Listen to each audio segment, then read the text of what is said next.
O mundo político recebe hoje o professor Fernando Haddad, ex-ministro da Educação, ex-prefeito de São Paulo e candidato do PT à presidência no segundo turno das eleições de 2018. Muito bem-vindo. Muito obrigado. Pela presença aqui no mundo político. É uma honra recebê-lo. Uma alegria.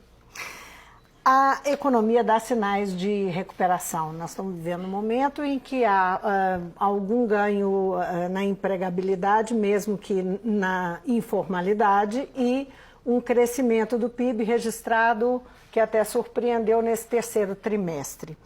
Qual é a impressão do senhor em relação a esse resultado, a esse cenário, considerando que nós vamos entrar num ano eleitoral?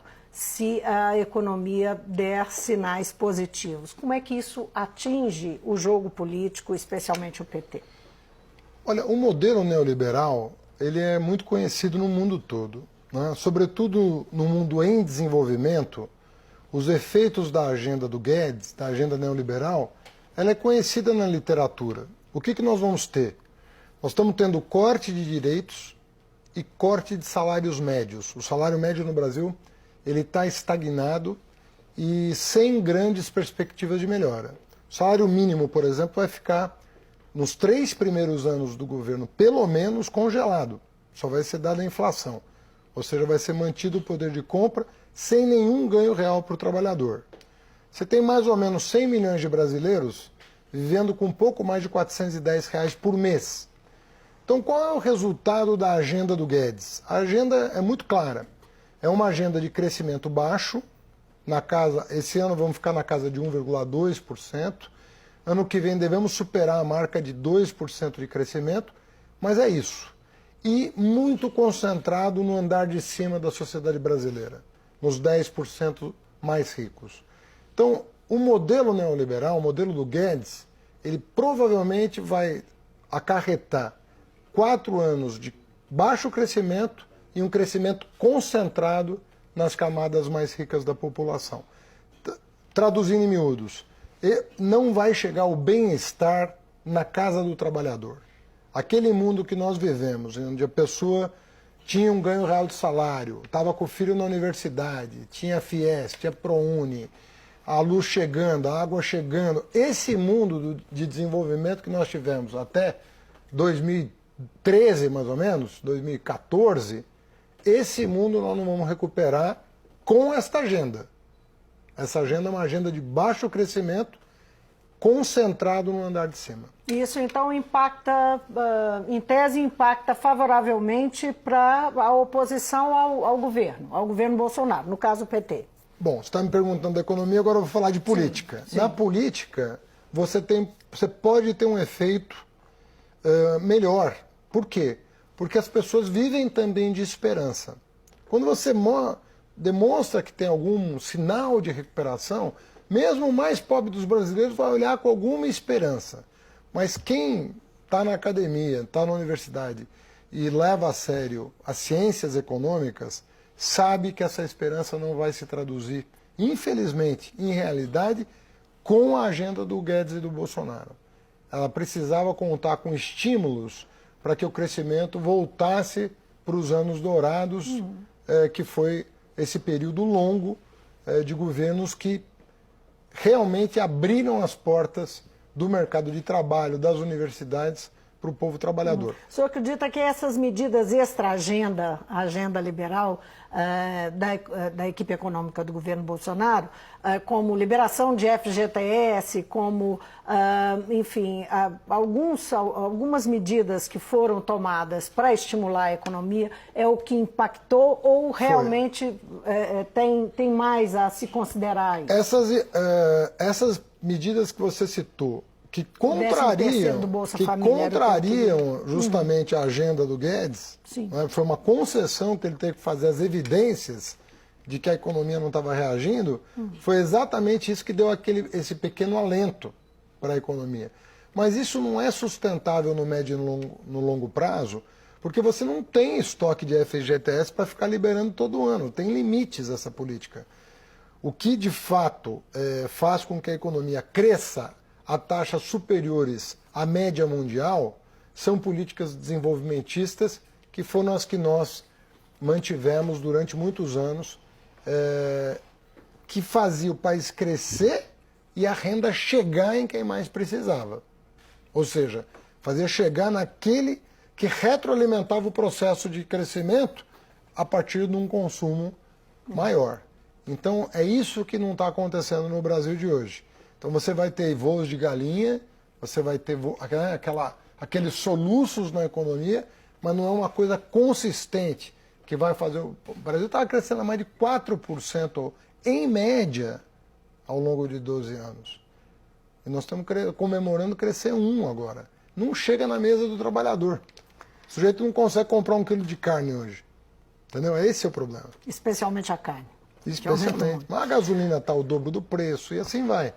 O ex-presidente Lula está de volta à arena política, né? Que papel que ele vai ter? O ex-presidente está numa situação, digamos, está fora da prisão, mas numa situação delicada, respondendo processos, com condenações, com os filhos, inclusive, envolvidos, especialmente um dos filhos envolvidos em uma investigação do Ministério Público, da Polícia Federal. Como é que o senhor vê a perspectiva de Lula realmente assumir uma liderança, não só um papel de liderança para 2020, mas pensando em 2022? Olha, a obsessão do Lula, eu diria que ele pensa nisso 20 horas por dia.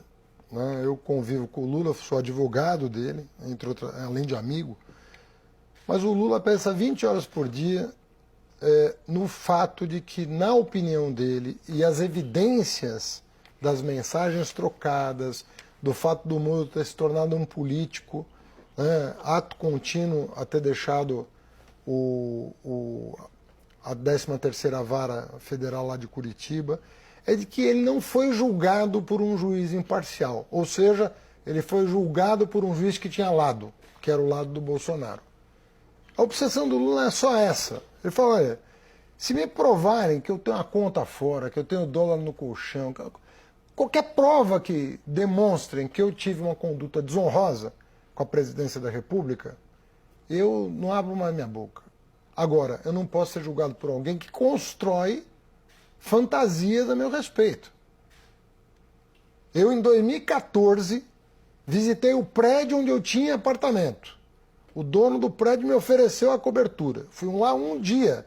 Nunca mais voltei. Não tenho chave, não tenho contrato, não tenho recibo, não tenho escritura. 2014, 3 anos e meio depois de eu ter deixado a presidência da República. Num prédio onde minha mulher tinha apartamento, declarado para a Receita Federal, apartamento tipo. Visitamos a cobertura para ver se era do nosso interesse. Não tivemos interesse em comprar. Nunca mais voltei. Fiz uma única visita. O Moro me condena dizendo que aquele apartamento é meu e que ainda recebi como propina aquilo. Aí é demais. Qual é a... sabe, eu fui um presidente da República, eu honrei meu mandato, eu saí com 80% de aprovação. Nunca pedi dinheiro para ninguém na minha vida, nunca tratei disso na minha vida. Então o que o Lula quer é que o Supremo, que está com o processo na mão, com as evidências que nós todos levamos à consideração dos ministros, diga o seguinte: o Moro foi parcial ou foi imparcial? Ele julgou com o distanciamento possível, necessário, ou ele se envolveu emocionalmente? Ou ele tinha um projeto de poder? Ou ele estava, de alguma maneira, ele se deixou influenciar pelos holofotes, pela posição política dele? Esse que é o ponto. E o Lula acha que levou elementos para que o Supremo declare que o Moro estava envolvido. O envolvimento do Moro começa com a condição coercitiva desnecessária, que depois foi julgada inconstitucional, com vazamento de um grampo de uma presidente da República que ele não poderia ter dado para a Rede Globo, como ele deu. Mas o discurso dele e a autodefesa e o que ele apresenta, e ele está sempre se defendendo nesse sentido, é uma forma também de se manter na arena? Quer dizer... O Lula é um ser político, veja bem. O Lula em começou a fazer... práticos, então, né? O Lula começou a fazer política... vai mantê-lo na arena política? Mas não é essa postura. Eu acho que se isso acabasse, Né? Se amanhã o Supremo fala, olha, o Lula tem que ser julgado por uma pessoa imparcial, não dá para ser um ministro do Bolsonaro julgar o Lula, né? Porque a gente vendo em retrospectiva, ele tinha lado. Então, o que o Lula quer é o seguinte, irmão, minha inocência está reconhecida, aquele apartamento não é meu, nunca foi, nunca pretendi que fosse. Eu só quero que o Supremo diga isso. Que quem me imputou um crime, na verdade, estava interessado em me condenar para me tirar da disputa. Se ele fizer isso, o Lula vai continuar a vida dele, falando com as pessoas, rodando o país. O que ele faz desde o final dos anos 70. Se amendou esse país inteiro, de alto a baixo, com o presidente inaugurando universidade, inaugurando obra, inaugurando... Agora, ministro, entre as muitas acusações que se faz ao Lula, uma delas é de que ele deixa dúbio essa questão de que será candidato em 2022 ou não. Nós sabemos que, por conta de condenação, hoje ele é inelegível. Não é? Sim. Como é que o PT está tratando isso? E o senhor, que naturalmente foi candidato em 2018 e é olhado como um provável candidato em 2022, como é que isso está sendo tratado pelo PT e pelo senhor? Bom, primeiro que assim, presidência da República é uma construção complexa. Não é só ambição pessoal. Isso você pode ambicionar ser candidato a prefeito da sua cidade, vereador, deputado. A presidência da República é um negócio que envolve projeto nacional. Então você tem que ter muito cuidado para tratar desse assunto, porque envolve muitos interesses, envolve a posição do país no concerto das nações. É coisa muito séria que afeta a vida de milhões de pessoas, no Brasil e fora do Brasil. O Brasil tem tanta importância no mundo que o que a gente faz impacta fora. Veja aí a conduta do governo na COP25. Nós passamos um vexame a semana passada porque o Brasil perdeu a liderança dentre os países que defendem o meio ambiente, políticas saudáveis para o meio ambiente, e vai nos fazer, no médio e longo prazo, perder mercado. Mas não é justamente então, isso que se coloca quando fala da perspectiva de eleição dele? O Lula é o primeiro a dizer, olha, a minha obsessão é defender minha honra. Eu quero ser julgado pelo que está nos autos, eu não quero favor de ninguém. Se achar nenhuma prova contra mim, condena. Acabou o assunto. Não sou melhor que ninguém, mas eu também não sou pior que ninguém. Então, isso ponto 1. Ponto 2, ele fala, eu vou estar com 77 anos. Já não sou mais criança, eu já fui presidente. Terceiro, o PT tem outros nomes, tem 4 governadores, tem o Haddad, que na visão dele fez eu tive um papel importante em 2018, cheguei a um segundo turno em condições competitivas de disputar e eventualmente ganhar. Então ele vê esse quadro, vê ele, a idade dele, a vontade dele mudar o Brasil, os governadores, os ex-governadores. Nós temos grandes nomes, Jacques Wagner, Tarso Genro, temos ex-prefeitos, Patrus Ananias aqui de Minas, eu fui prefeito de São Paulo. Então nós temos vários nomes. Então ele vê esse quadro, mas ele quer contribuir, como sempre contribuiu, com o Brasil. Então nós não estamos pensando em 2022 ainda desse ponto de vista, de dizer quem vai ser o candidato. Nós estamos querendo reconstruir o nosso campo, fazer as pessoas não perderem a memória dos nossos governos, do que chegou na porta da casa do trabalhador. Pois é, como fazer isso? Não é? Naturalmente, o partido fora do poder central, tem mais dificuldade em comunicar. Tem mais dificuldade, não é? Nós vamos ter que reaprender. Só completando essa ideia, questiona-se muito o PT, questionou-se muito por não fazer um contraponto quando o governo Bolsonaro começou a causar em vários aspectos, o PT não se manifestar apresentando, não, eu tenho um projeto para o país, o meu projeto é esse, em contraponto ao que está sendo colocado pelo poder central. Então, Bom, nós fizemos isso, né? Nós apresentamos há cerca de 90 dias um projeto importante de geração de empregos no Brasil, sobretudo em relação às obras públicas que estão paradas há anos. Nós apresentamos agora um projeto de reforma tributária, inclusive com o apoio de muitos governadores, né? Então, nós não estamos parados. E mais, nós estamos evitando que o Bolsonaro aprove medidas contra o povo.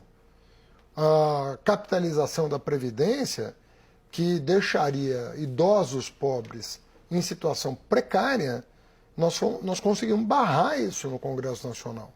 Olha o que está acontecendo no Chile. A volta da pobreza dentre os idosos. Quer dizer, que é coisa que vinha sendo superada no Brasil. Porque o idoso tinha o BPC, que é o benefício de prestação continuada, ele tinha aposentadoria aos 65 anos sem o salário mínimo, que é o piso do BPC, subindo todo ano. Então eram políticas, nós conseguimos barrar a proposta de previdência do Guedes. Passou uma outra proposta, mas a dele não. Nós acabamos, como oposição, também obrigando ele a ter que negociar coisas. Ele queria prejudicar as professoras desse país. Pô, eu sou um ministro que aprovou o piso nacional do magistério. De repente eu fico vendo um governo querer desmontar as políticas públicas voltadas para a valorização do profissional mais importante do país, que é a professora brasileira. Então, agora não é fácil a oposição, nós não temos canal de televisão, nós não temos rádio, não temos nada disso. Nós temos que estar presente, né? Quando eu viajo ao Brasil, é porque essas oportunidades como essa aparecem. Eu viajo para Pernambuco, as rádios, as TVs me convidam para falar. Eu vou para o Rio, acontece isso, e assim vai. Nessa toada aí, lembrando que o Datafolha registrou que a agenda conservadora do governo Bolsonaro, ela, né, especialmente nos costumes, está bem avaliada. E que hoje ela é a principal conexão dos mais pobres com Bolsonaro. O PT já pensou em como já discutiu em como vai lidar com isso? Não é? Como é que vai lidar com essa agenda? A primeira coisa a salientar, a leitura desta mesma pesquisa diz o seguinte: quanto mais rico, maior o apoio ao Bolsonaro, que é quem está ganhando dinheiro. Os pobres que apoiam, que são em menor número, proporcionalmente em bem menor número. Por que apoiam? Porque existe essa conexão a que você se referiu. Mas é uma conexão que é muito oba-oba em torno de coisas que não são realidade, não são concretas. Qual foi a medida tomada pelo governo para fortalecer a escola pública, para fortalecer a universidade pública? Pelo contrário, você tem um desmonte das universidades públicas, uma agressão permanente às universidades públicas, acusando quem produz 95% do conhecimento brasileiro, acusando de não trabalhar. Mas essa percepção que está conectada com religião, com valores morais, então, mas o brasileiro em geral é bastante conservador. Olha, eu não conheço ninguém, eu sou neto de padre ortodoxo, pra você ter uma ideia mas eu não conheço ninguém mais ligado à religião que o Lula. O Lula tinha uma vida com a dona Marisa. A gente ia na casa deles em dias festivos para os cristãos, na Páscoa, no São João, no Natal. Aquilo tinha a quantidade de pessoas ligadas à igreja que visitavam o Lula, né? A gente lembra sempre do Frei Beto, mas o Lula tinha uma quantidade de amigos da igreja, para não falar dos papas com quem ele manteve historicamente relações, desde o momento em que era sindicalista. Então não é verdade. O Bolsonaro vem de uma ideia que nem corresponde à vida dele. Não corresponde sequer à vida dele. Ele enaltece a família, é o primeiro a montar 2 ou 3, entendeu? Uma pessoa que... Eu não sei nem qual é a religião do Bolsonaro. Porque ele deixa na dúvida se ele é católico, se ele é evangélico, se ele respeita o Papa, se ele não respeita o Papa. A gente não fica sabendo das coisas. É sempre jogando na confusão, sabe? É sempre jogando na confusão. Lembra muito essa coisa dele falar que o Brasil é acima de tudo e bater continência para os americanos, sabe? Eu acho que com a religião ele faz uma coisa muito parecida. Não é uma coisa que transparece nele. Sabe? Não me soa verdadeiro esse apelo todo que ele faz.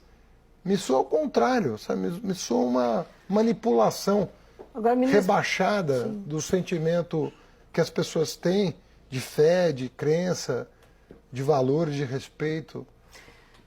pensando, fazendo um exercício meio... Nós estamos um pouco distante de 2022, mas a verdade é que o próprio presidente Jair Bolsonaro tem lidado muito como um candidato permanente, em condição de candidato. Ele nunca deixou de ser, né? Ele tem manifestado, logo que se elegeu, ele disse que seria candidato à reeleição, e a gente vê uma movimentação nos candidatos que se dizem candidatos de centro. O PT já tem uma leitura desse cenário de 2022, e o Lula, logo que ele deixou a prisão, ele fez um discurso mais conciliador, um discurso mais provocativo, e foi entendido esse discurso mais provocativo que ele estava escolhendo Bolsonaro como o candidato preferencial. Qual que é a leitura de verdade que o PT está fazendo eu de acho 2022? o seguinte, o governo joga com as brancas, né? Então, governo é governo, né? Ele joga com as brancas, ele tem a caneta, né? Então ele tem 3 anos para se acertar, né? Apesar de não estar conseguindo, né? Está terminando um ano com quase 40% de ruim e péssimo. Isso é muito grande, no primeiro ano de um governo terminar com 40% de ruim e péssimo, nem irregular. Mas tem 3 anos, quer dizer, ele pode rever posições, ele pode amadurecer, ele pode cair a ficha que o Bolsonaro eu acho que ainda não entendeu que ele está presidindo uma das maiores economias do país, um dos países mais importantes do mundo. Eu acho que ele não realizou isso ainda. Então hoje ele chamou o Paulo Freire de energúmeno. É um homem que é estudado nas principais universidades do mundo. Ele pode não gostar da obra do Paulo Freire, que ele não conhece. Jamais leu o Paulo Freire. Mas ele poderia ter lido e não gostado. Seria absolutamente legítimo. Paulo Freire tem seus críticos também, mas dentre os seus críticos não há ninguém que o desrespeite. Por quê? Porque ele é tratado como um grande pensador da educação. Você fala, eu gosto do outro, eu gosto do Vygotsky, eu gosto do... Não tem problema, do Montessori. Você pode gostar de qualquer educador, mas todo mundo respeita ele como um dos maiores nomes da educação mundial. Você chamar um brasileiro respeitado fora de energúmeno, quem passa por energúmeno é ele, Bolsonaro. Fica mais fácil ou mais difícil lidar com um oponente assim? Olha, não é claro que fique fácil, porque se muita gente consegue perceber o ridículo da frase, tem muita gente que, por desconhecimento, acaba se deixando manipular e confunde isso com valentia. Sabe? Ele fala, olha só, um presidente chamar um educador de energúmeno, olha só, ele é um valente, ele está... Não, procure se informar, ele está sendo um covarde. Primeiro porque a pessoa já morreu, não está aqui para se defender. Segundo porque é um brasileiro respeitado no mundo inteiro. Terceiro que é ele presidente da República que vai passar por energúmeno fora, porque o mundo conhece a verdade, não vai se deixar levar pelas bravatas do Bolsonaro. Ministro, só para a gente terminar, uma questão que está sendo colocada desde as eleições de 2018 é a chance de ter aí uma frente realmente de esquerda, uma união das esquerdas, para se contrapor, inclusive, a ascensão da extrema-direita ao poder.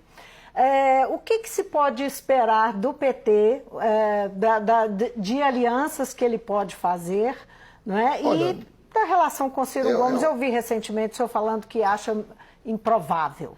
Mas, enfim. Não é isso, veja bem. Em primeiro lugar, as coisas mudam, né? As pessoas revêem posições legitimamente, né? Isso é da vida, né? Você estava perguntando da Marta Suplicy, pode acontecer com qualquer um. Então, eu acho que existem 2 forças políticas no Brasil hoje. A extrema-direita, que é o governo, e a centro-esquerda, que é um conjunto de partidos que pensam parecido. Não são iguais, por isso que são mais de um, mas tem uma visão social parecida, uma visão de desenvolvimento econômico com justiça social que os aproxima. Existe a perspectiva da centro-direita, como tem a centro-esquerda, vai ter a centro-direita que pode se organizar. Nesse momento, a centro-direita não está organizada. Você tem alguns candidatos com crise de identidade.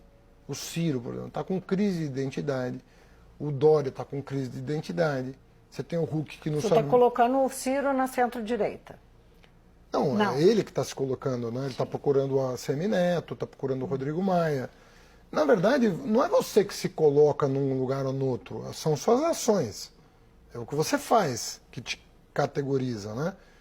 Então, o Ciro hoje não está, e disse que não, ele já declarou, eu tô me fiando no que ele faz e fala, eu não estou elucubrando aqui. Então, o que ele faz e fala hoje? Que não quer papo com a frente de centro-esquerda, que vai procurar a Semineto e Rodrigo Maia, isso o posiciona na centro-direita, disputando com o Huck, com o Dória, para ver se alguém ali se destaca. Na minha opinião, hoje, o que você tem colocado é Bolsonaro e Lula na cabeça do brasileiro, na minha opinião. Pode surgir uma terceira força? Pode. Da maneira como eles estão procedendo, não acredito. Por quê? Porque não tem identidade. Só para a gente fechar a conversa, há possibilidade, então, dessa aliança? De centro-esquerda? Sim. Você vê que claramente. É possível. Mas eu acho que hoje, na cabeça do brasileiro, tem duas forças políticas, uma em torno do Lula e uma em torno do Bolsonaro, que estão bastante cristalizadas. Se vai se viabilizar uma terceira, na maneira como eles estão procedendo, eu vejo dificuldade, porque eu não consigo identificar neles uma plataforma. Sabe, uma plataforma que as pessoas falam, não, nisso eu acredito. Ministro, foi um prazer tê-lo no mundo político. Muito obrigada. Eu conversei com o professor Fernando Haddad, ex-ministro da Educação, ex-prefeito de São Paulo, foi candidato à presidência em 2018, foi ao segundo turno e terminou derrotado por Jair Bolsonaro. Nós conversamos, passamos em revista aqui alguns assuntos, algumas questões importantes, o olhar dele sobre a economia, sobre a ação política do Lula, na liderança do PT, e, enfim, como é que o partido vai se colocar em diversos aspectos, enfim. Uma prosa que, se você quiser rever a entrevista, é só acessar o nosso site ou o YouTube. E para falar conosco, e-mail ou Twitter. Obrigada pela companhia. Até a próxima.